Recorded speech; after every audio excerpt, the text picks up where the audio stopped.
घाटशिला उपचुनाव को लेकर के सत्ता पक्ष ने कई मंत्रियों को उतार रखा है। मंत्री योगेंद्र प्रसाद का कहना है कि इस बार महागठबंधन उम्मीदवार दोगुने ताकत के साथ ही चुनाव जीतने का काम करेगा और जेएमएम जमीनी काम करने में विश्वास रखती है।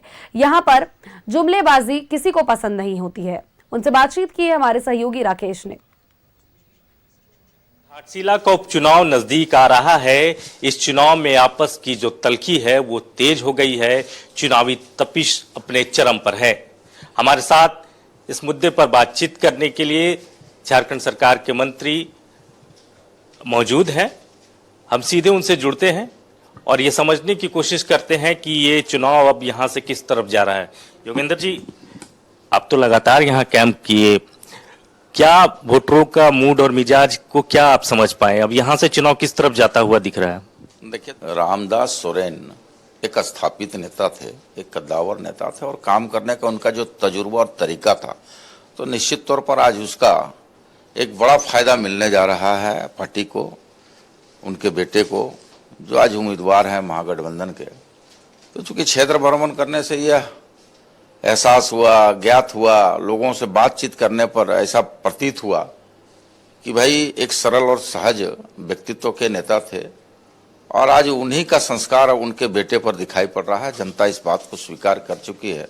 3 मुद्दे लगातार यहाँ सुनने को मिल रहे हैं। एक तो आदिवासी अस्मिता, जो विपक्ष लगातार इस बात को उठा रहा है, सहानुभूति की भी बात आपके तरफ से कही जा रही है, और एक राष्ट्रवाद को लेकर भी बीजेपी जो है वो अपनी सभाओं में उस बात का जिक्र कर रही है। घुसपैठ है, ये है, तमाम तरह की चीजें हैं। तो ये क्या वाकई जनता इन मुद्दों के आसपास इस चुनाव को देख रही है? ये मुद्दे हैं ही नहीं इस चुनाव में। देखिए, भारतीय जनता पार्टी के जुमला जो है ना, सब लोग समझ चुकी है। अब घुसपैठियों की जो भारतीय जनता पार्टी बात बार बार करती है, हर चुनाव में करती है। उनका तो यही मुद्दा है, मंदिर मस्जिद, हिंदुस्तान पाकिस्तान और घुसपैठ। तो आप एक बात बता दीजिए, घुसपैठ अगर हो रहा है, भारतीय जनता पार्टी इस बात को स्वीकार करती है, तो भाई बॉर्डर किन के जिम्मे है? राज्य सरकार के जिम्मे है क्या कि केंद्र सरकार के जिम्मे? आपकी एजेंसियां, केंद्रीय एजेंसियां क्या करती है? केवल केंद्रीय एजेंसियां केवल राज्य का जो विपक्ष के जहां शासित राज्य है वहां पर केवल उसका विपक्ष को केवल टारगेट करने के लिए इस्तेमाल करती है क्या? तो ये केवल उनका चुनावी जुमला है। और यहाँ आदिवासियों अस्मिता की बात करते हैं तो हम लोग देखे हैं इस राज्य में 25 वर्ष बने हो गए इस राज्य का, भारतीय जनता पार्टी केवल मकसद के लिए केवल आदिवासी कार्ड, और जहां पर भी उनकी सरकार जो 17 साल में रही राज्य में, आपने देखा हुआ केवल राजनीतिक रूप से आदिवासियों को भारतीय जनता पार्टी ने इस्तेमाल किया। पूरी ताकत आप लोगों ने लगा दी।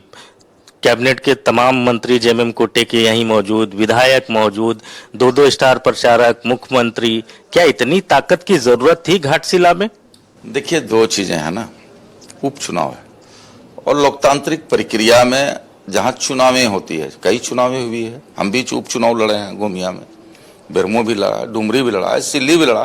देखिए, चुनावी जनता निर्णय और संकल्प करके बैठी हुई है, बट चुनावी प्रक्रिया में आपको मैदान में रहना पड़ेगा, स्थापित रहना पड़ेगा, ताकि कल होके पत्रकार के माध्यम से या फिर विपक्ष के माध्यम से यह सवाल ना उठे कि भाई विपक्ष सत्ता पक्ष जो है वो हताशे में आकर के मैदान छोड़ चुका है। हम लोग वहां केवल जनता को लड़ाई लड़ाने का तौर तरीका और केवल स्थापित रूप से, बाकी जनता तय करके बैठी हुई है घाटशिला की जनता कि हमको करना क्या है। इसलिए हमने कहा कि हम लोग केवल चुनावी प्रक्रिया पर हम लोग शामिल है, बाकी घाटशिला की जनता तय करके बैठी हुई है। बेहद शुक्रिया हमसे बातचीत करने के लिए। कैमरामैन सुशील के साथ राकेश कुमार, न्यूज़ 11 घाटशिला।